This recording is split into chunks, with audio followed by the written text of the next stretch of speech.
Bohemia, the land of castles, kings, and holy crowns. But behind the church bells and knightly vows, a swamp of lust so thick it makes sin itself look shy. Welcome to medieval Czech life, where chastity was preached from the pulpit and broken before the candles even burned out.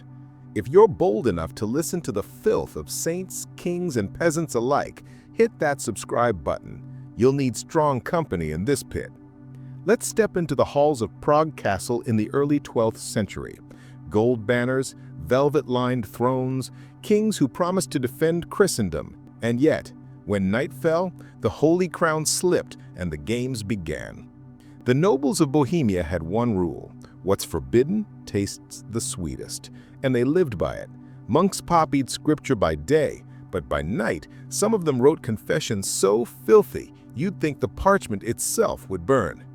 Take King Ottokar I, crowned in 1198. Chroniclers whispered that he loved surrounding himself with young maidens, not for courtly romance, but for what he called tests of loyalty. Servants would be paraded into chambers, stripped, and ordered to prove obedience in ways the Bible certainly never listed. Ottokar's court was less about justice and more about who could keep their cries the quietest. And the clergy? Oh, the clergy weren't innocent. Bishops were supposed to preach virtue, but in Bohemia, some bishops kept what they politely called nephews in their households.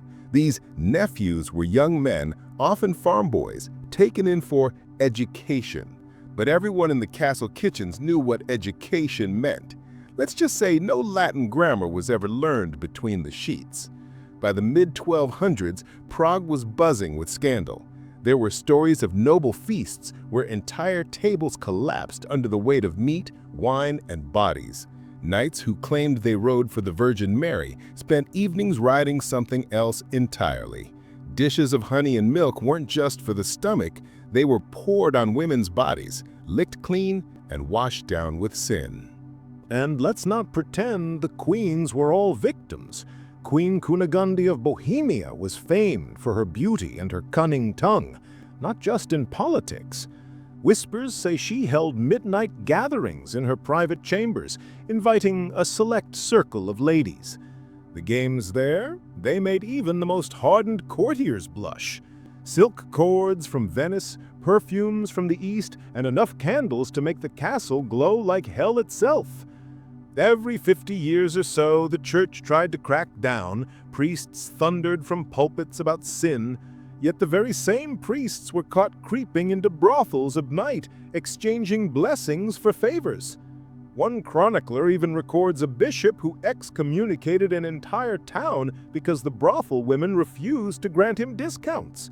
That's Bohemia for you. Salvation for sale, and indulgences weren't the only thing bought with coins. The soldiers weren't far behind.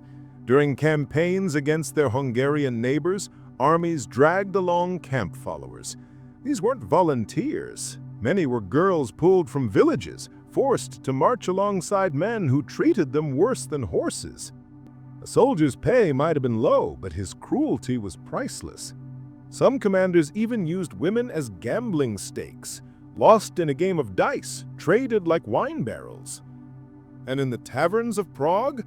Oh, the taverns were playgrounds, candlelit dens where merchants, students, and thieves mingled.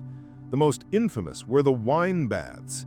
Imagine barrels filled not just with wine, but with naked bodies writhing inside. The owner charged coins for entry, but once inside, everything was free, too free. These baths became legend, whispered of in sermons, cursed in chronicles, yet still overflowing night after night. What about the peasants? Don't think they were innocent little lambs. Out in the villages, pagan traditions survived long after Christianity took root. Harvest festivals often ended in wild orgies, masked as fertility rites. Fields were blessed by couples coupling in the soil itself, believing it made the crops grow stronger.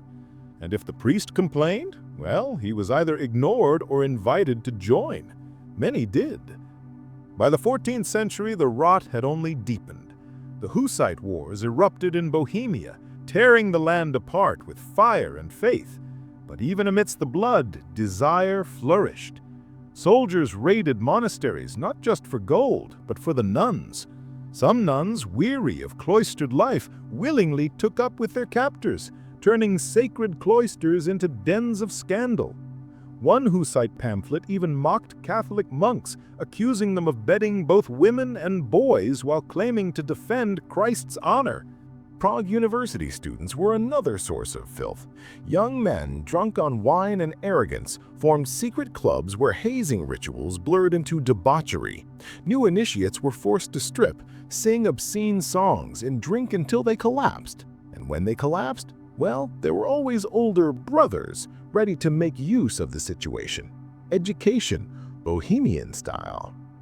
And then came the court of King Wenceslaus IV, a ruler more fond of drink and governance.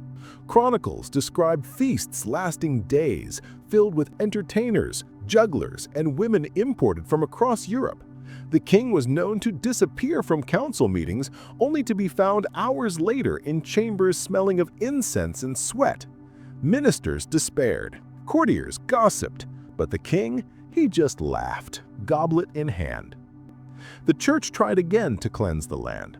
New laws were passed, brothels were banned, but like weeds, they grew back. In fact, brothels became semi-official. Taxes were levied on them. Rules were written for them. Priests were even assigned to hear the confessions of prostitutes, sometimes right after using their services. The hypocrisy was thicker than the incense on Easter morning. By the late 15th century, things reached a fever pitch. Secret societies emerged, some cloaked in mysticism, others in pure lust. One notorious group called itself the Brotherhood of the Rose. Its members were nobles, merchants, even priests. Their gatherings? Banquets where masks were worn, clothes discarded, and bodies marked with painted roses. Entry required both coin and shame, and once inside, there was no turning back. Even folk tales preserved the filth. Stories of water sprites seducing young men, of witches demanding carnal payment for charms. Behind the tales was truth. Bohemia blurred the line between superstition and sex. A charm for fertility might involve more than herbs. A blessing for health might mean sharing a bed with the wise woman. And as the 1500s dawned, with the Reformation storming across Europe, Bohemia stood as both a holy land and a filthy one. The same streets that echoed with sermons rang with drunken laughter at night. The same hands that clasped rosaries by day groped flesh by candlelight. Bohemia wasn't just a kingdom, it was a theater, a stage where virtue was a costume and vice the real script. So the next time someone calls medieval Bohemia holy, remember, under every crown, under every robe, under every saintly hymn, there was filth humming louder than the church bells.